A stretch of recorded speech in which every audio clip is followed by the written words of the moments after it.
किम् परम् कर्म तज्जडम् कृतिमहोदधौ पतनकारणम् फलमशाश्वतम् गतिनिरोधकम् ईश्वरार्पितम्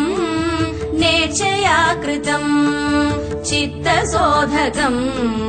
मुक्तिसाधकम् कायवाङ्मनः कार्यमुत्तमम् पूजनम् जपः चिन्तनम् क्रमात् जगत ईषदी युक्तसेवनम् अष्टमूर्तिभृत् देवपूजनम् उत्तमस्तवात् उच्चमन्दतः चित्तजम् जपध्यानमुत्तमम् आज्यधारया श्रोतसासमम्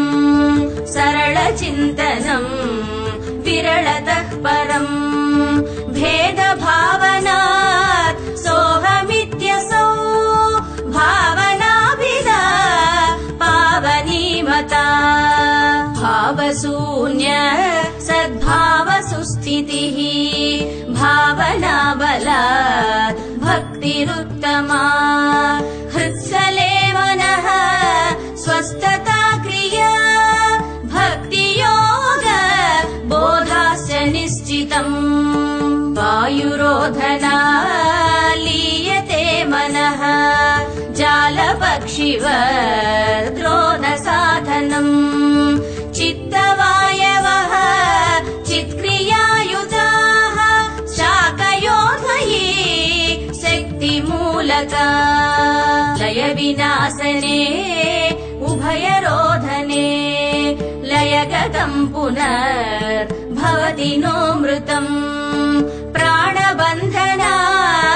लीनमानसम् एकचिन्तना नासमेत्यदः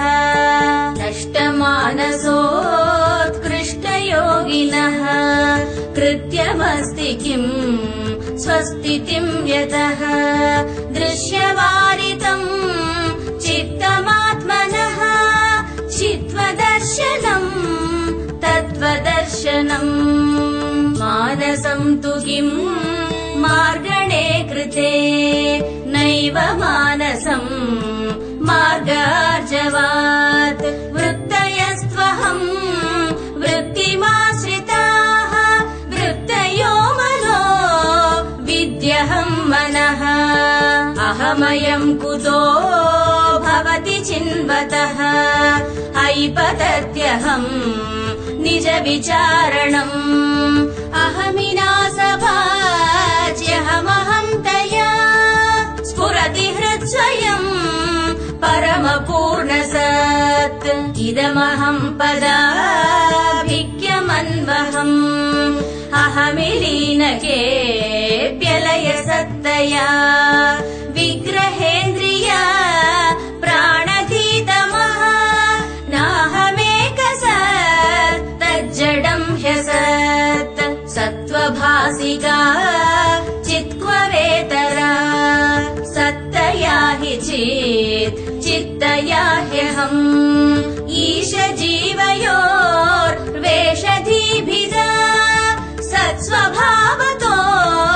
वस्तु केवलम् वेषहानतः स्वात्मदर्शनम् ईशदर्शनम् स्वात्मरूपतः आत्मसंस्थितिः स्वात्मदर्शनम् आत्मनिर्द्वयात् आत्मनिष्ठता ज्ञानवर्जिता अज्ञानहीन चिज्ञानम् अस्ति किम् ज्ञातुमन्तरम् किम् स्वरूपम् इत्यात्मदर्शने अव्यया भवा पूर्णचित्सुखम् बन्धमुक्त्यतीतम् परम् सुखम् विन्दतीह जीवस्तु दैविकः